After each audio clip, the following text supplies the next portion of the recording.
الرحيم. Hai sahabat Ahmad Aksan, kita akan membahas 4 golongan manusia yang paling buruk kedudukannya di hari kiamat. Ada sejumlah golongan manusia yang paling buruk kedudukannya di hari kiamat kelak. Salah satunya mereka yang ditakuti orang lain karena kejahatan yang diperbuatnya. Manusia yang paling buruk kedudukannya di hari kiamat tersebut dikabarkan Rasulullah dalam sejumlah hadis. Yang pertama, manusia yang ditakuti karena kejahatannya. Salah satu golongan manusia yang paling buruk kedudukannya di hari kiamat adalah mereka yang ditakuti orang lain karena kejahatannya. Hal ini dikatakan dalam hadis Aisyah radhiyallahu anha dari Rasulullah bersabda, "Wahai Aisyah, sesungguhnya manusia yang paling buruk kedudukannya di sisi Allah pada hari kiamat kelak adalah orang yang ditinggalkan oleh manusia karena takut akan kejahatannya." Hadis riwayat Muslim.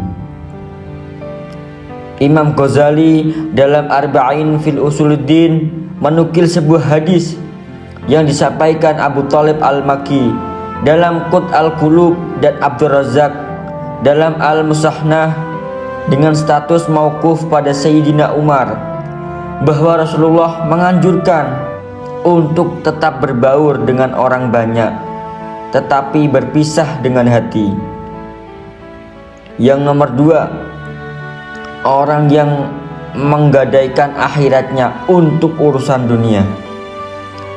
Manusia yang paling buruk kedudukannya di hari kiamat lainnya adalah orang yang menghancurkan akhiratnya demi merebut harta dunia milik orang lain.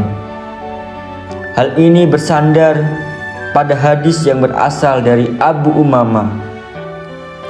Rasulullah bersabda, "Di antara orang yang paling buruk kedudukannya pada hari kiamat adalah orang yang menghancurkan akhiratnya demi merebut dunia milik orang lain."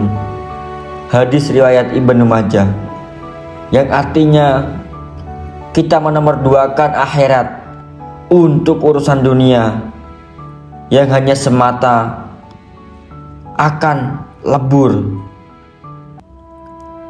Yang nomor 3, suami yang mengumbar urusan ranjangnya. Manusia yang paling buruk kedudukannya di hari kiamat adalah suami yang mengumbar urusan ranjangnya kepada orang lain. Hal ini dijelaskan oleh Al-Alamah Asy-Syaikh Al-Utsmani dalam syarah Hilyah Thalabil Ilmi.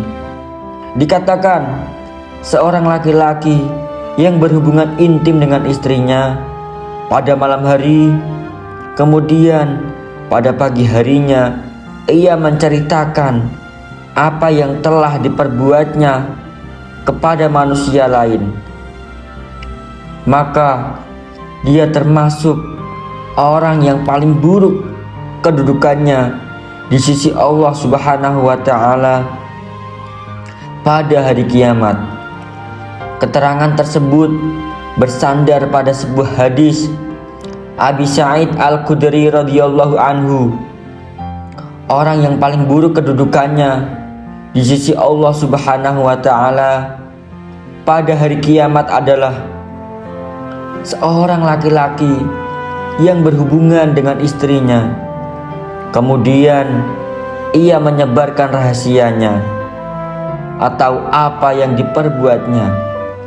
Hadis riwayat Muslim dan Abu Dawud.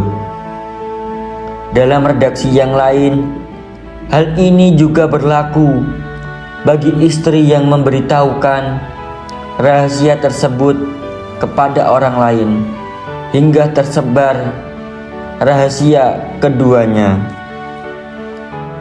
Yang nomor 4, orang yang menjumpai kiamat dalam keadaan hidup. Imam Ibnu Katsir dalam An-Nihayah fi Al-Fitan wa al-Malahim mengatakan, seburuk-buruknya manusia adalah orang yang menjumpai kiamat dalam keadaan hidup. Ia menukil sebuah hadis yang menyebut, sesungguhnya orang tua renta berkata, aku pernah mendapati manusia mengatakan, tidak ada Tuhan selain Allah. Selanjutnya keadaan semakin gawat dan kondisinya semakin bertambah serius, sehingga zikir kepada Allah di bumi ditinggalkan dan dilupakan secara keseluruhan, sehingga tidak lagi dikenali di bumi. Itulah seburuk-buruknya manusia, dan pada mereka terjadi kiamat. Dalam hadis lain disebutkan, kiamat tidak akan terjadi kecuali kepada seburuk-buruknya manusia yang jahat. Dalam lafaz lain, seburuk-buruknya manusia adalah orang yang menjumpai kiamat dalam keadaan hidup.